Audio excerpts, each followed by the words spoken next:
Comment interpréter les volumes en trading? Si vous êtes day trader, scalper ou même swing trader, vous êtes sur la bonne vidéo. Déjà, qui je suis pour vous parler des volumes? Je m'appelle Sébastien Constant alias Bass et ça fait 10 ans que je suis sur les marchés financiers. Donc j'ai une petite expérience des marchés financiers. Et aujourd'hui, je vais vous expliquer dans cette vidéo, donc prenez votre temps, je vais vous expliquer dans cette vidéo en quoi les volumes est très important dans le trading, comment on peut les utiliser et quels sont les différents types de volumes. Et vous allez voir que trader avec des indicateurs n'a pas réellement de sens. Déjà, sachez que les indicateurs sont basés sur l'activité de vos chandeliers japonais qui sont eux-mêmes basés sur l'action du prix. L'action du prix, donc c'est les exécutions des ordres que l'on a dans le carnet. Alors déjà, quels sont les différents types de volumes? On ne va pas énumérer tous les types de volumes parce qu'il en existe plein, mais on va se concentrer sur 3 types de volumes qui sont les plus importants, qui sont les plus utilisés.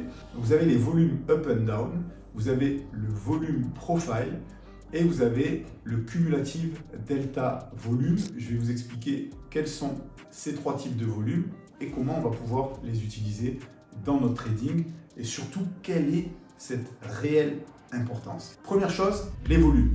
Pourquoi cette réelle importance? Parce que sachez que en réalité, ce qui se passe simplement sur vos graphiques, c'est des achats et des ventes initiés par tout un tas d'opérateurs que nous avons.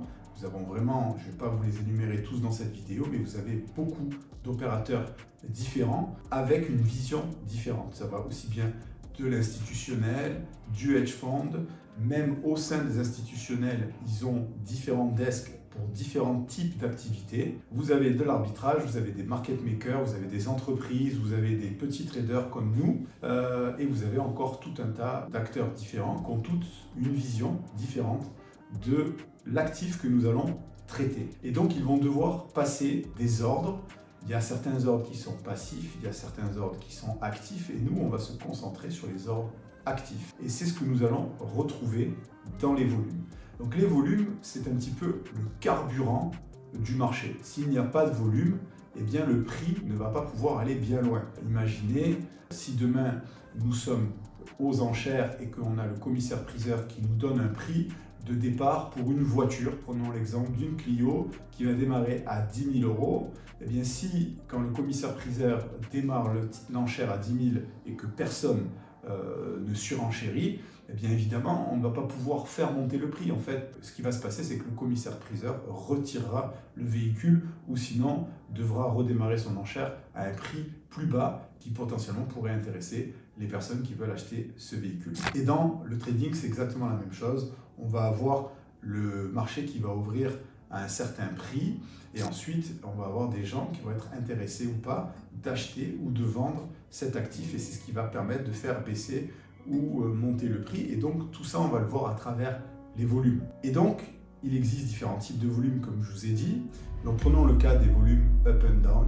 Dans les volumes up and down, ce qui va nous intéresser, c'est de regarder ce qu'il se passe au niveau des volumes. C'est-à-dire que si vous avez des volumes qui sont relativement plats, dans lesquels il ne se passe pas grand-chose, on va comprendre que actuellement les opérateurs sont peut-être en train de racheter le titre, mais ils ne veulent pas se montrer et donc ils vont faire les choses de manière délicate et ils vont petit à petit accumuler ce titre en question, ce titre, cet indice, peu importe cette matière première, ils vont accumuler et donc on va avoir des volumes plats et souvent on va avoir un prix qui latéralise. Et à la sortie de cette congestion, on va avoir un pic de volume qui va se montrer sur nos graphiques. Et c'est ça qui va nous intéresser, parce que quand on va avoir un pic de volume avec le prix qui va partir dans un sens ou dans un autre, c'est là qu'on va sortir de cette latéralisation et que ça va donner directement une direction au prix. Et c'est ce qui va nous intéresser parce qu'on va voir que finalement les opérateurs sont rentrés massivement à l'achat ou à la vente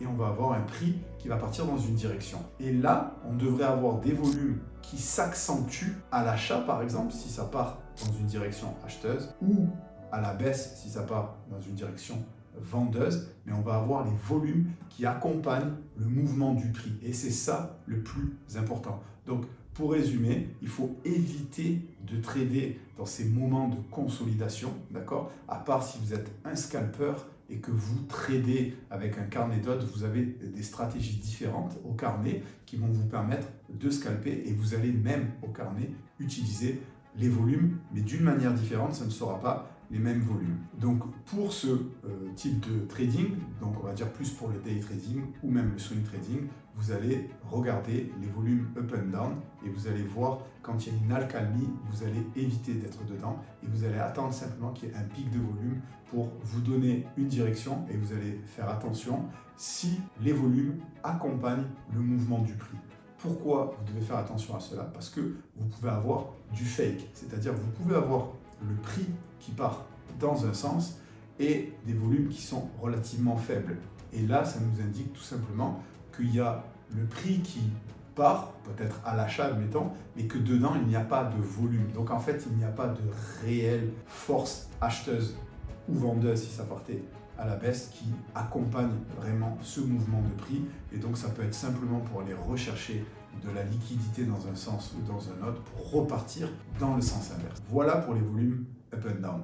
Vous avez le volume profile. Le volume profile, c'est différent. C'est des zones de volume dans lesquelles le marché, par le passé, a passé du temps. Vous pouvez avoir le volume profile qui s'affiche sur différentes unités de temps. Vous pouvez mettre ça en 5 minutes, en une demi-heure, en une heure, en une journée, une semaine, un mois, un an, peu importe. En fait, c'est des réglages que vous devez faire. Évidemment, vous le savez, qu'au plus vous allez mettre ça dans des unités de temps longues, et au plus ça va être pertinent, parce qu'on va avoir beaucoup plus de data. Donc on va partir, nous, par exemple, sur quelque chose de simple. On va partir sur la journée, par exemple.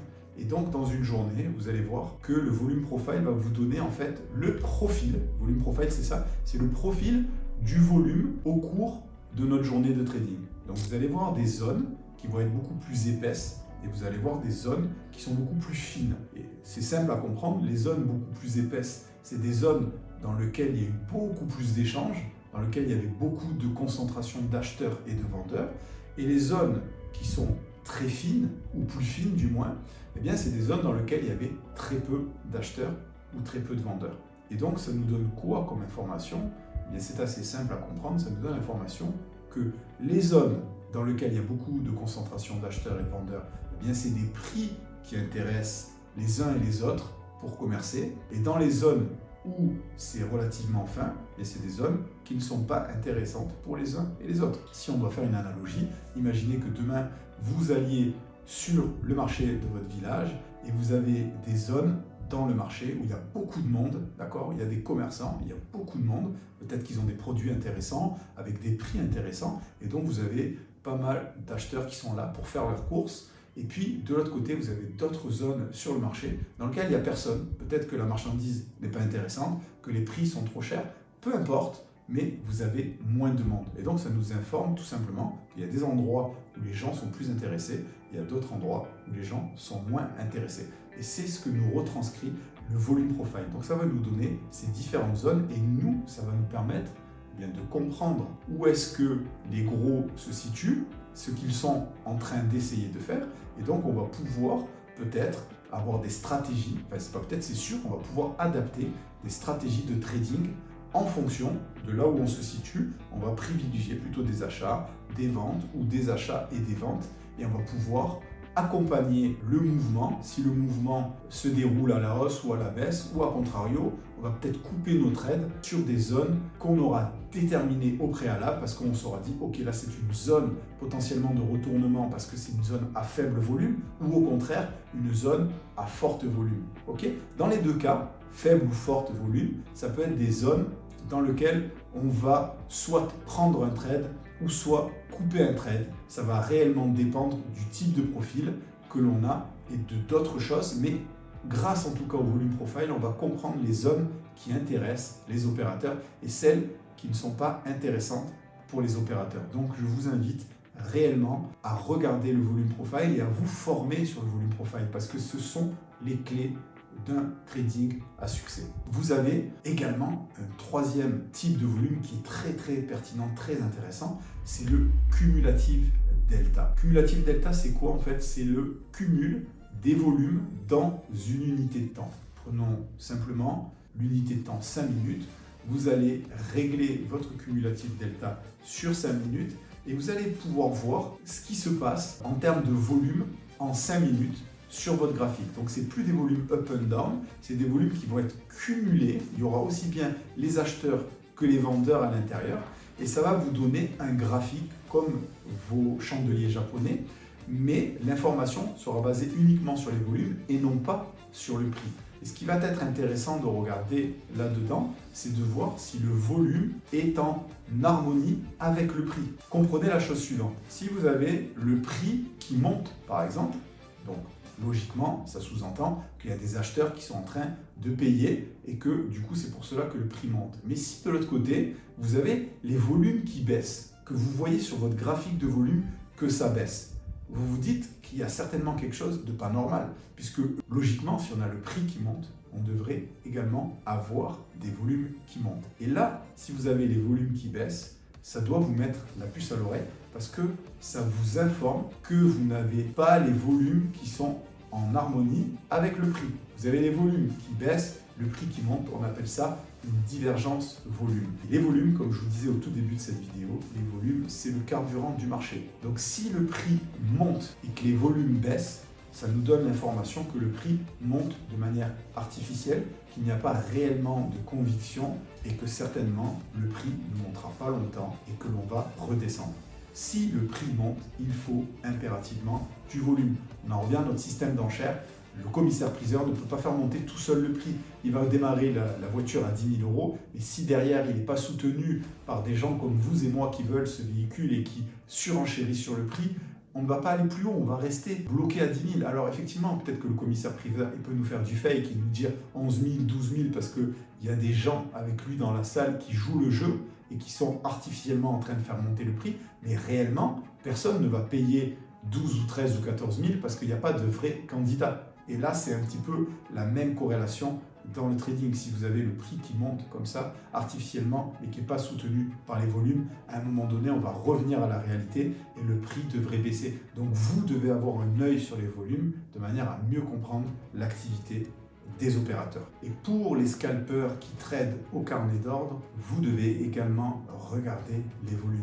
Dans votre carnet d'ordre, vous allez voir en temps réel les exécutions des ordres et vous allez avoir pareil le volume profile qui va être affiché dans votre carnet. En tout cas, s'il n'y est pas, je vous invite à l'afficher. Et ça va vous permettre de voir les zones précises dans lesquelles les opérateurs sont intéressés d'acheter ou de vendre et les zones dans lesquelles ils ne sont pas intéressés d'acheter ou de vendre. Et grâce à cette précision chirurgicale, vous allez pouvoir émettre des trades avec des stops très courts et prendre des petits mouvements de prix, mais ces différents petits mouvements de prix, vous allez les cumuler au cours de votre session de trading et ça va vous permettre de gagner de l'argent. Alors évidemment, les choses ne sont pas si simples. Ça, c'est une explication globale et vulgaire des volumes pour vous permettre de mieux comprendre et d'attirer votre attention sur les volumes. Évidemment, il va falloir se former, il va falloir comprendre beaucoup plus de choses.